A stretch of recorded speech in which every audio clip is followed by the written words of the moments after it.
Bonjour, mon nom est Missy Carpenter. Mon entreprise s'appelle Traditional Primitives. J'adore dessiner des modèles en employant le montage à l'anglaise. Vous pouvez voir derrière moi un quilt typique monté à l'anglaise avec des hexagones. Il s'appelle La vie dans le Midwest. Pour moi, le montage à l'anglaise ne se faisait qu'avec des hexagones, mais je suis passée à d'autres formes. Derrière un autre quilt appelé A Warm Welcome. Voyez que j'ai là utilisé la forme losange pour le centre de cet ouvrage. Les pointes de losange sont pointues. Lors du montage, ils s'assembleront parfaitement grâce à la technique simple que j'utilise pour ce montage à l'anglaise et en employant quelques outils avec lesquels j'aime travailler. Tout d'abord le freezer paper de qualité supérieure. Celui-ci est plus épais que la plupart vendus dans le commerce. Je vais même le doubler afin qu'il reste rigide et que les pointes des losanges et des différents angles soient respectées. Ce qu'il a aussi d'intéressant, c'est qu'il ne se rétracte pas. Je peux utiliser ce papier plus de 20 fois avant de le remplacer. Ceci le rend très spécial, c'est pourquoi nous l'utilisons. J'emploie aussi de l'amidon ordinaire. Nous allons en mettre dans un pinceau à réserve. Cette technique est très facile à réaliser où que vous soyez. J'utilise également ce petit appareil qui s'adapte sur le doigt. Je vais pouvoir ainsi l'utiliser pour maintenir en place le papier. Il se manipule très facilement de par sa souplesse.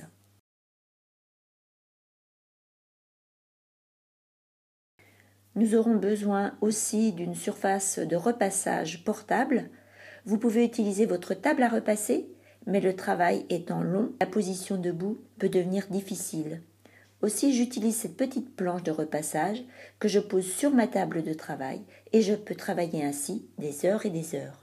Prenons également un mini-fer. J'aime ce modèle, il est très agréable, précis et il est parfait pour cette technique. Vous savez que le freezer paper a deux côtés différents, un côté brillant et un côté mat. Je vais poser le côté brillant sur l'envers du tissu.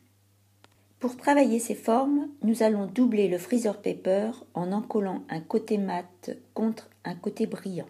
Sur une première feuille de freezer paper, côté mat, vous photocopiez les gabarits. Ensuite, vous superposez cette feuille sur une autre, son côté brillant contre le côté mat de la seconde feuille. Vous les repassez pour les assembler et vous coupez les formes au cutter. Il est donc très facile d'obtenir ces formes et une page renforcée suffira à la réalisation de ce quilt, voire plus. J'ai donc maintenant beaucoup de losanges tout près devant moi. Je vais mettre le côté brillant du freezer paper sur l'envers du tissu. Je passe dessus avec le fer, il s'en colle sur l'arrière du tissu. Je sais que le gabarit ne va pas bouger. Je dépose un peu d'amidon avec mon pinceau à réserve sur la marge de couture. L'amidon fonce un peu la couleur du tissu.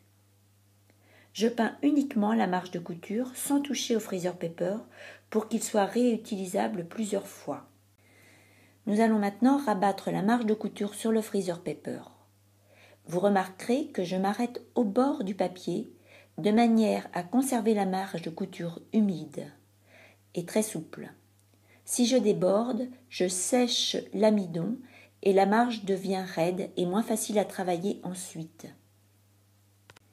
Pour les angles, il est nécessaire de maintenir ici avec le doigt et de rabattre ensuite la marge sur l'autre côté de la forme papier. Pour les pointes de ce losange, vous tenez du bout du doigt ici et vous rabattez au fer sur le côté de freezer paper.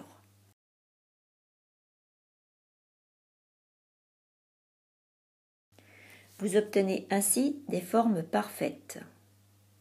Les pointes sont belles, aiguës, précises. Je n'obtiendrais pas ceci si je faisais un piécé traditionnel.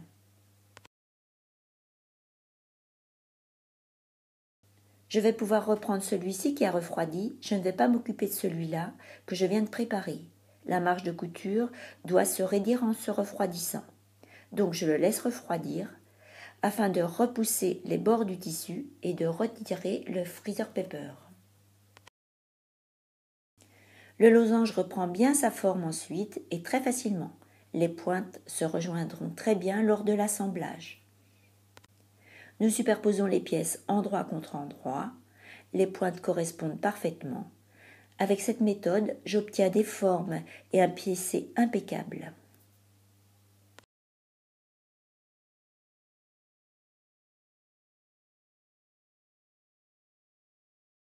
Nous pouvons le faire avec toutes les formes et toutes les tailles.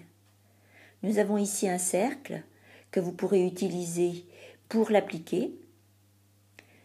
Vous avez aussi des hexagones d'1 demi-inch ou de 3/4 d'inch. Cela fonctionne vraiment très bien pour tout type de montage à l'anglaise. Je remercie beaucoup Quiltmania de présenter mon modèle A Warm Welcome dans son magazine Simply Vintage numéro 20. Si vous avez besoin de fournitures, je les ai disponibles sur mon site traditionalsprimitives.com. J'ai aussi un blog sur lequel vous pourrez trouver des photos.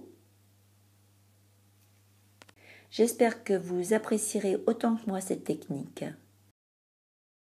Merci beaucoup.